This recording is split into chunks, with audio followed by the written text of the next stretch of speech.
you keep having those conversations up until a point where you say, okay, now we've done some analysis. We have a sort of a fair idea about, what's the IT part going to cost and how expensive this change part is going to be. And then also what benefits can we realize? And then the sponsor can say, yes, it's still an excellent project. Let's go. Or no, it's probably better that we spend some of our efforts on another project. So we want to do some analysis to begin with, to have that conversation with the sponsors to make sure that we are not initiating projects that can't really create the benefits that we dreamt of. Welcome to Manage This, the podcast by project managers for project managers. I'm Wendy Grounds, and with me in the studio is Bill Yates and Danny Brewer, our sound guy. Our guest today is Rasmus Rytter. He's a partner, a consultant, and advisor from Implement Consulting Group, and he's the author of the book Benefits Realisation, the change-driven approach to project success. Rasmus is an author, a speaker, and a renowned expert within benefits realization and organizational change. Before joining Implement, he worked for 10 years as a project manager, program manager, and people manager, and he's definitely well-versed in benefits realization. We've really enjoyed getting to meet Rasmus. If you're rethinking benefits in business projects and you want to dive into why so many projects miss the mark on delivering expected benefits, we're going to shift the focus from mere deliverables to real value creation in this podcast. We want to explore the project manager's perspective on benefits realization and discover strategies for maximizing project value. And Rasmus has excellent advice in all of that. He does. He's so down to earth with this advice too. He started out as a project manager and he has delivered, I'm using air quotes, successful projects where he looked back on it and went, they never used the thing that we built. I've experienced that too. And that's a very frustrating, it's a deflating feeling. And through that, I think it spurred his interest in looking at the long-term impact of a project, which is really what are the benefits after that project is done, the team has finished, the project manager has moved on to the next project. What are they doing with the outcome? So we're going to focus on that. He's going to share great advice for us so that we can make sure that our projects have a lasting impact. Rasmus, welcome to Manage This. We're so glad you're with us today. I'm so glad that you would have me. The first thing is just tell us a bit about your passion for benefits management. Tell us about your why behind this. Well, I think we should start by, at least looking back at my first 10 years of my career, because in those first 10 years of my career, I think I managed to do all the big mistakes that you can do when it comes to benefits realization. And I made IT systems that no one ever used. I built products that no one ever sold. I designed processes that were certainly not used as we had hoped. And despite of all that, I still got a lot of praise. And I was sort of pulled into important people's offices and I was patted on the back and got a well done, Rasmus, and off you go to your next project. And it took me some time to realize that something was wrong. And it was just about the time when I joined Implement, a consulting company that I still work for. And that gave me sort of an opportunity to investigate, okay, something is wrong here. And I was somewhat relieved to find out that I was not the only one who was not actually getting it right, but that there was a general problem about us not getting the benefits from the projects that we should do. And so that really made me think, and that's sort of the point where I really decided to look into that. I appreciate your authenticity. This is going to be a good conversation, very helpful. Let's start it out the right way too. Give us a definition for benefits realization. Well, if we just look at benefits, then we define benefits as the result of a change that is considered positive by one or more stakeholders.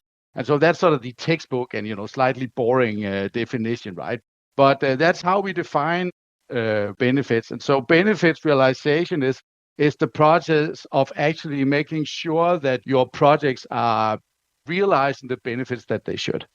Now, studies show us that there's a high percentage of business improvement projects that fail to deliver their expected benefits. Why do these projects fail to deliver their benefits so often? I think the main reason is that we focus too much on the deliverables. And I'm pretty sure that if we ask any of the listeners to this podcast, do you think that it's important to work with benefits realization to get as much out of your projects that you can? I'm sure they would all say yes. I'm sure if you also ask them, okay, well, do you also think it's important that we help our colleagues get through this change in a good and effective way? I'm guessing that they would all say yes. But if we then look at, where we really spend our time and money and energy, it's on the technical deliverables. So we still, we know this, but we still just put all our efforts into the IT or the products or whatever deliverables we are doing. And I think that is the key reason why we are not where we should be. I would definitely recommend Ben Fubia's new book, How Big Things Get Done. That's an excellent read. And the thing I like about Ben is that he spent, 20-something years gathering a lot of data about projects and their performance. And one of the interesting takeaways from his recent book is that 4 out of 5 projects cost more than expected and deliver less benefits than we had hoped. And that's sort of covering all types of projects. And if we're just sort of zooming in on IT or business change projects, which are the ones that I mostly work with, then 73% of those exceed that cost. And I think that's very interesting. But if we then should look at what about the benefit part, then, well, the Danish state auditors published a very interesting report a couple of years back. And the state auditors, those are the ones who are looking after the Danish taxpayers' money. And what they did was they looked into 44 big IT projects. And what they found was that when they asked the government executives about, okay, how did it really go? How large part of the benefits did you actually realize? They answered less than 50% of the expected benefits. They then looked into, okay, how many of these benefits that you believe you realized have actually been adequately documented? And the result was a measly 18%.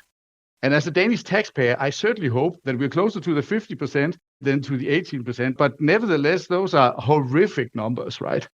And so, again, I think the key reason for that is an extreme focus on that we need to build some deliverable and just get it out there, and not being too much concerned that, if you spend millions of dollars or hundreds of hours building some big IT system, then it's quite likely that someone in your organization needs to actually use that in order for us to get any value out of it.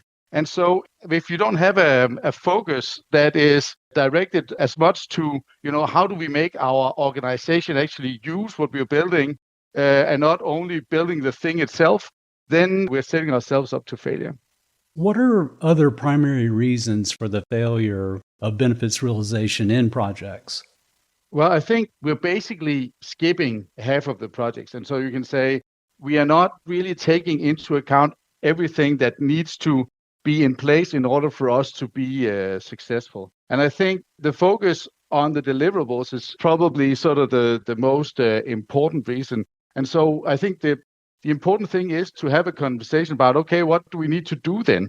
And I think the first thing we need to do is we need to change the way we look at these business change projects and make sure that we see the whole project. Because when you do IT or business change projects, then obviously you still need to build the deliverables and they're still important. But from the beginning of the projects and to the end of the projects, there are also jobs to be done in terms of both benefits realization and change. And if you forget that, then you're setting yourself up for trouble. And I think, that's probably easy for most people to not agree to. But I think the difficult part is that we've been spending decades on becoming good at building IT or product or processes or whatever. I mean, some say since the 60s, some say since the pyramids, but, for a long time, we have been looking into that. How do we do that in an effective manner? And we haven't spent that much time actually looking into how do we get practical when it comes to benefits realization and change. And so we need to apply the same sort of structure and logic and common sense that we have built into the way we build IT or products. We need to sort of take that and put that into the way we work with benefits realization and change. That's so true. And Rasmus, it's great to have you in this conversation because we want to switch to focus on the role and the responsibility of the project manager in this, how the PM views benefits realization and how the project manager might improve in this area. So the first question related to that is, how can a project manager use benefits realization to create value in a project? Well, I think the project manager needs to do several things, but I think where to start is to make sure that you're designing your project to create benefits. And you do that by figuring out who in our organization are likely to be able to own the benefits and champion the change that is most often required to realize the benefits. And then you invite them to a workshop. We call it the Benefits Realization Workshop. And then you, together with them, design the projects. And you do that by asking them 3 questions. And the first question is, what is the purpose of this project? And that might seem super trivial. And I also thought that going back a few years, but it actually turns out that many of the companies that have implemented this come back to me and said, well, we thought we had that purpose thing sorted out, but actually we realized that having that initial conversation about purpose helps us a lot, because now we don't have those cases where we 1 year into the project, or even 1.5 or 2 years, can still have a conversation in our steering committee or between our sponsors about, what's actually most important. So getting the purpose in place is super important. And once you do that, we can start looking into, okay, what benefits do we need to realize for us to fulfill the purpose? And while the purpose can be a little bit big and fluffy and preferably sound great, then the benefits needs to be hard and tangible.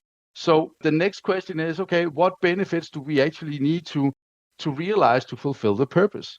And if I must just give you sort of a super simple example, then most organizations, they do sort of efficiency or optimization projects.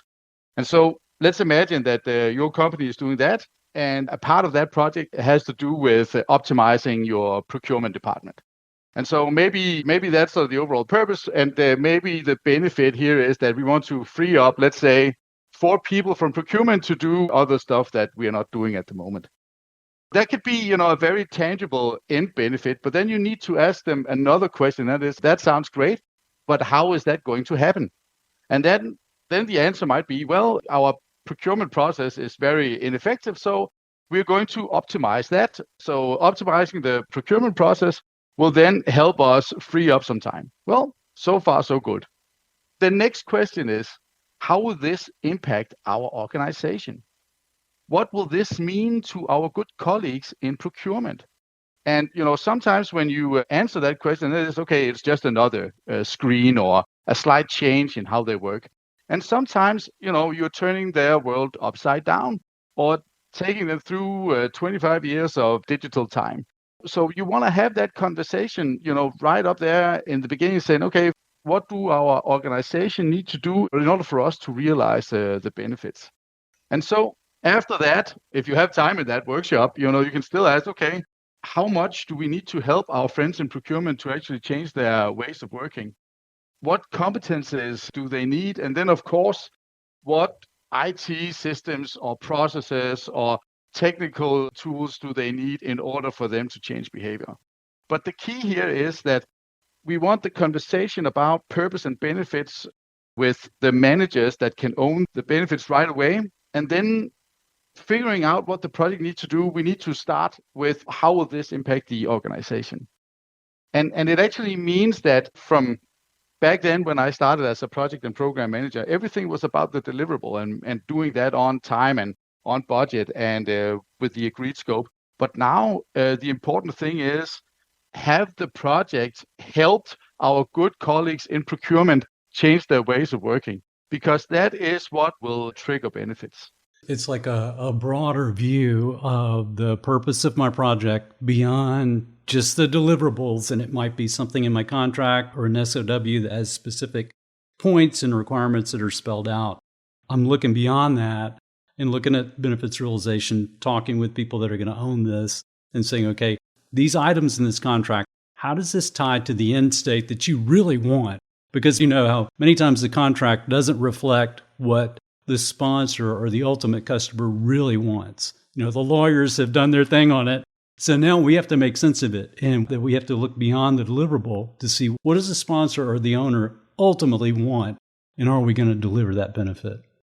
Actually, we just did a survey on our own, and I asked, what was the purpose of your last project? And almost half of the respondents said that it was building that next IT system or product or whatever. And if you ask me, that can never be the purpose of a project, because that is just the means. It's not the end. So in order to make sure you get the design right for the project, you need to make sure that there's a common understanding of what's the overall purpose. What tangible benefits do we need to realize? And then, how will this impact the organization? And then the project needs to deliver whatever needs to be done in order to make our friends in procurement able to work in another way. And I've done this, and as I also said in the beginning, failed at this many, many times. I remember one particular project. I needed to implement a new system for project managers to manage their projects in big infrastructure projects. And we made some terrible decision in terms of system choice. But in the end, we got the system right. And I forced everyone to take some training and do multiple choice tests. So we were sure that, they got it. And then I was in there in that fancy office and got my pat on the back, and then I was off. But, these project managers, they were really seasoned. They weren't born yesterday. So they've seen many of these systems come and go. So they know that, we just need to lay low 4 to 6 months. Then this thing will blow over and I can manage my projects in whatever way I want. And so they just went back to doing what they have been doing for the last 25 years. And so you can say, did we manage to do the deliverables? Yes, we did. Did we build competencies? Yes, we did. Did they use it? Absolutely not. So did we get any benefits out of it? Absolutely not. And so in having this broader view on projects, we need to get to a point where you're not a success. Your project is not a success until you can see that the behavior, in this case with our procurement friends, have actually changed, because that is what triggers benefits. And so if you let go too fast, chances are that people will just go back to their old ways of working and you won't have achieved anything. Rasmus, I get the sense, based on our conversation about the purpose of the project, benefits realization is not a one and done process that we go through. I have a sense that, this needs to be done up front, very early in the project. But looking at the model that you teach and preach, and just having the conversation with you now, this feels like a conversation that needs to be readdressed with the team, with key stakeholders, sponsor, throughout the life of the project. You want to speak to that a bit? Yeah, absolutely. And you're totally right. And I think you have taken that first step, as we just discussed, and make sure that you got your projects designed right, and you have a commitment from managers in your organization that can actually own the benefits and also champion the organizational change. That's an extremely important first step. But after that, and after what is usually an amazing workshop, then comes a lot of hard work, because there's some analysis required for us to actually get some firm estimates on how many benefits can we actually realize.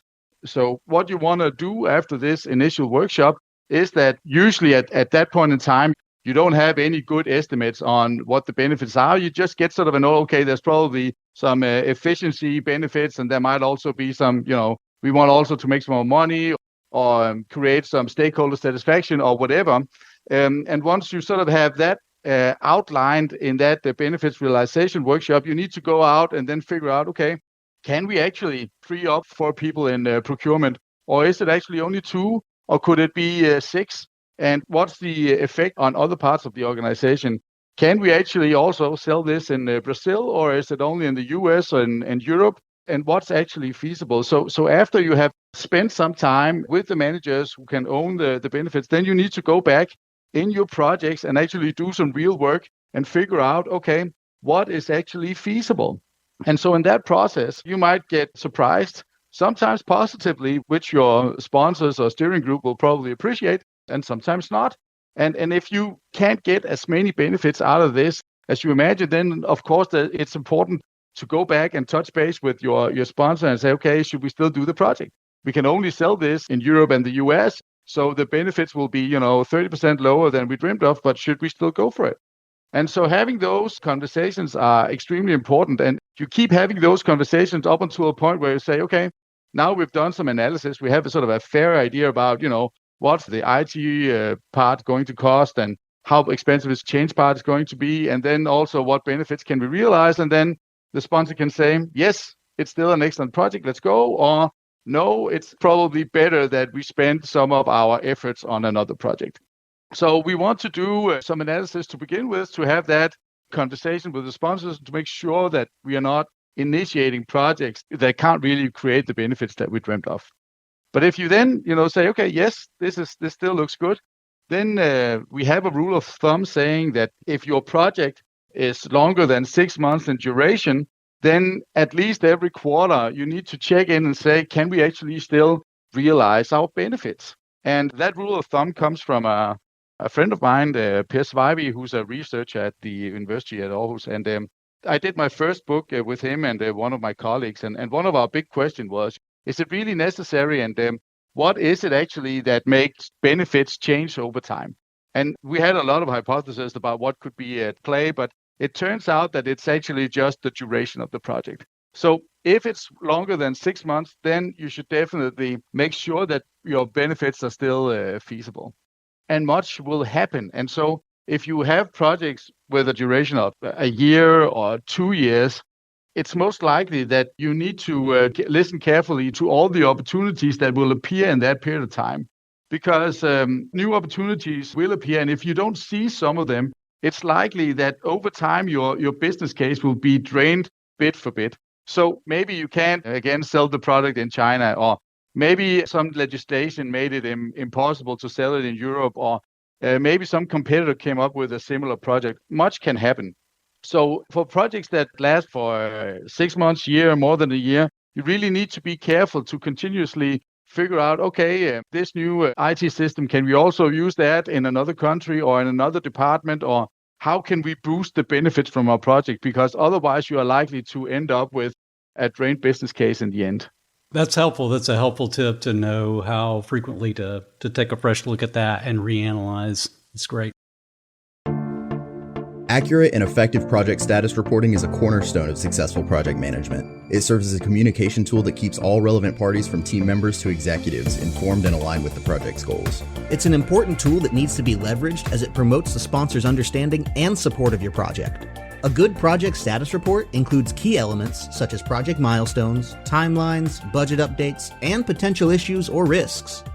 Accurately presenting this information helps with informed decision-making, gaining support, and maintaining transparency throughout the project's lifecycle. Also, consistent reporting at regular intervals such as weekly, bi-weekly, or monthly establishes a rhythm that allows stakeholders to expect updates and take a proactive approach to addressing any emerging issues. In the end, successful project status reporting goes beyond conveying information. It involves fostering a collaborative environment that empowers stakeholders to contribute to the project's success.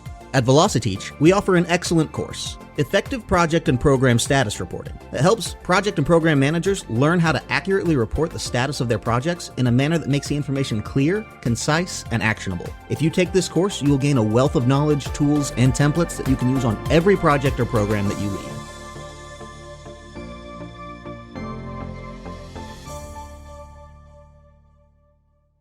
Rasmus, talk a bit about cause and effect relationships. What's the significance of establishing a cause and effect relationship in the benefits realization process? Well, I think that cause and effect relationship makes it possible for us to understand or to see, is it likely for us to actually realize our benefits? Because, if you highlight, okay, we believe that these benefits will come out of this change behavior in organization, and that relies on this competence building, and that we are able to build a new CRM system or new IT support processes that can facilitate that behavioral change, then it's all of the assumptions about the project are made visible. And so you can see, if you can tick off both, doing the deliverables, making sure that your people have the needed competencies, the behavioral change is in place. If you can tick all of those three off, chances are that you will actually also realize the benefits. Of course, if you miss one or two, it's highly likely that you are not going to realize the benefits. So just highlighting, what are the assumptions about benefits realization, so everyone can challenge them and see, okay, we're actually not selling what we dreamt of or saving as much money as we hoped. And then you can also backtrack and say, okay, did we actually optimize this process? Did we succeed with that? And then if things still look right, you can backtrack and say, okay, are our people in procurement actually doing what we hoped they would do? And then more often than not, we actually find out that if you're not getting the benefits that you want, you can backtrack to the behavioral part, in this case with our procurement people, and say, okay, well, maybe they're still throwing PDFs at each other or suppliers, and maybe they're not actually using the process and the system as intended. So in many cases, it helps us to sort of, if you're not getting the benefits, then backtrack and figure out, okay, where in this cause and effect chain didn't we manage to succeed? And then in many cases, you can actually go back and fix it. The relationship with your project sponsors is always important. Do you have some advice on how the project manager should interact with these project sponsors so that they can confirm completion and track the project to the project benefits? Well, I think in most projects, the relationship to the sponsor is key. And I started out by saying, what you need to do is get that sponsor and maybe a couple of other sponsors in a workshop that usually takes 3 hours, and then you're off to a great start. But actually, the first time a sponsor is met with a 3-hour invite, that person is maybe sort of not inclined to accept right away. So actually, the first piece of good advice is that you need that workshop. And so you probably need to do some stakeholder management in order to get your sponsor in there. And so investing in that is a good idea. Fortunately, it turns out that if you have that workshop and you ask that person all these questions, and your sponsors have a good conversation about purpose and benefits and what this will actually do to their organization, chances are that they will come out happy and probably also a bit surprised about how much they learned, not only about the projects, but the other perspectives on what could this project also deliver. So I think that's my first piece of good advice. And then interact with them frequently. And I think when you are interacting with them in terms of these are the benefits that I will deliver to your organization, and this is the change that will happen in your organization. And if you use sort of the procurement example again, the head of procurement is likely to be interested to figure out, okay, am I actually going to free up 4 people in my department for the work that I need to get done, and get a firm idea about, what will it actually take for his or her employees to actually go through this change, and what will the project do to help them. So I also think that if we're only having conversations about bits and bytes, then I'm sure some sponsors will think that is probably a bit less relevant. But if you're talking about, we're going to help you save this amount of money, or we will help you achieve your sales budget next year, and we can also help you change the organization so they will work in a more standardized way, or they will sell differently and hopefully more effectively, then they're more likely to listen. So if you broaden your perspective on the project, and so it's not just, okay, we will throw this IT system at you at some point in a distant future, then I can understand that they don't have time for that. But if you're having a value-based dialogue, this is what we're going to deliver to you. This is how we're going to make you a success. This is how we're going to help you transform your organization. Then they're more inclined to listen.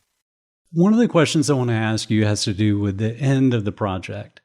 We've checked off our deliverables. Hopefully, we've tied our deliverables to benefits. We began with the end in mind. Now we're at the end. And now we're trying to have that meeting that says, okay, here are the benefits that we've realized. Here are the outcomes. We think we have project success, but it doesn't matter if I, the project leader, believes it. I need the sponsor. I need the owner to believe it. When you look back at successful meetings, successful closure meetings like that, what were the elements that you saw? What was a part of that meeting that made it more fruitful, more successful than others? Well, I think the conversation in those type of meetings when they are successful is not about bits and bytes and whether that sort of blue lamp is on or off. It's about, is the organization working in a different way? And can we see sort of leading indicators that, for example, that we are now serving our customers in a different way? Can we see that already now? And can we perhaps also see that we're starting to see more customers coming in or having worked in a more efficient way with processes that we implemented some time ago. So I think switching again the conversation from is it on or not to is our organization working in a different way, and can we see sort of the first indicators that the benefits are on the way, that's a good meeting. But I also think that it's important to realize that at some point, that we need to let the project manager go home. I mean, he or she can't stay on the project forever until all the benefits are realized. So once we have seen that the ways of working have changed and they've managed that, then they deserve the big pat on the back and say, well done, you have really done your job. And then we need to have the project sponsor report, for example, to a PMO after the project is done, saying, did we come through? Did we realize the benefits? And I also think that can be a little bit scary for many sponsors. And that's also why it sometimes takes a while for them to lean in the beginning of the projects to actually commit to benefits, because they soon figure out that if you commit to benefits, then someone will be there at some point in time checking whether you actually realize them or not. And especially when we start working in a structured manner with benefits, then in many cases, even though we do as good a job as we can in estimating the benefits, sometimes we are not exactly spot on. And sometimes things also just happen. So we need to be a little gentle with the sponsor that have actually leaned in. And so if they're not exactly sort of on par, then, instead of just shooting them at dawn, we should investigate why are we in this situation, and then learn from that. Because a lot of companies, they do a lot of optimization projects, and they do a lot of projects that has to do with, increasing revenue. And so if you start to actually figure out how well did it go, then sometimes there's an opportunity to praise the sponsor when we actually realize the benefits. But there's always an opportunity to learn something and put that learning into new projects, so we can have even better conversations in the beginning about, okay, are we really sure that we are going to save 4 FTEs because the last time we tried to do something similar, it didn't quite work out that way. So we can have much, much better conversations if we actually start learning from our projects and how many benefits we realize. You've talked a lot about the importance of behavioral change and implementing this behavioral change within your projects, but it can be difficult. What are some of the challenges that organizations face when they want to implement changes? I think most organizations don't really know how to go about it and don't have a structured approach to do organizational change. So in many cases, we're in the same situation as with benefits. We don't really have a good idea about what should we do. I think many also have an idea that you need to have something special in order to actually go and do organizational change. And it's almost magical when it works out right. So only a few people can do it, and that's just not true. And I think what we found out was that, especially in the beginning of the project, we ask the same questions to understand what behavioral change lies ahead in all projects. So since it's the same list of questions that we asked every time, everybody can do it, and everybody can then, in the beginning of the project, get a good understanding about what is really at stake here and what should we do to have our friends in procurement or wherever they are, those who are affected about this change, what should we do to get them through that change in the best possible way. And I think while we can be extremely structured in the analysis part of a project when it comes to organizational change and get a very, very good understanding about what should we do, then the change itself is obviously different because the people are different and the thing that needs to happen is different. But then there's still a few steps that we almost always have to go through. And we can sort of look at those and say, okay, what's relevant in this case? And in most cases, it's a really, really good idea to find people in the organization, first line managers, and people among the employees who can help us make this change happen. Change agents, champions, whatever you want to call them. So starting out by identifying them and involving them very early on is super important. And then what we've also found is that involving people before the change actually happens, or before we release the IT system, or before we change the way we work with sales, involving people in before the change actually occurs helps them to both understand what's actually going on, but also to provide input. And that involvement, even though they can't maybe change much about the process or the IC system, then maybe they can sort of change when do we actually need to do this task, or how would we like you to help us go through this change project or this change process. So getting that input early on is super, super important because it allows people to understand what's actually going to happen, and it helps us understand what is it they actually need in order to get through this change process in the best possible way. Rasmus, can you quickly just tell us about your book, Benefits Realization? Well, what I hope to achieve with this book is to answer some of these questions that we discussed, and that is, how can we be more practical about our approach to both benefits realization and change. And I think when I started to look at benefits realization as a topic, there's a lot of theory about, how should we go about it. And, the theory was super good and it made a lot of sense, but it was just not very, very practical. So I think my sort of modest contribution to benefits realization as a topic is that me and a lot of colleagues spent a lot of time figuring out how do we actually make this work in projects. The book Benefits Realization is our suggestion to how do you actually approach benefits realization and change in projects. So it's a handbook with examples and workshops and so on and so forth to be sort of as practical as possible to actually help people succeed in realizing more benefits.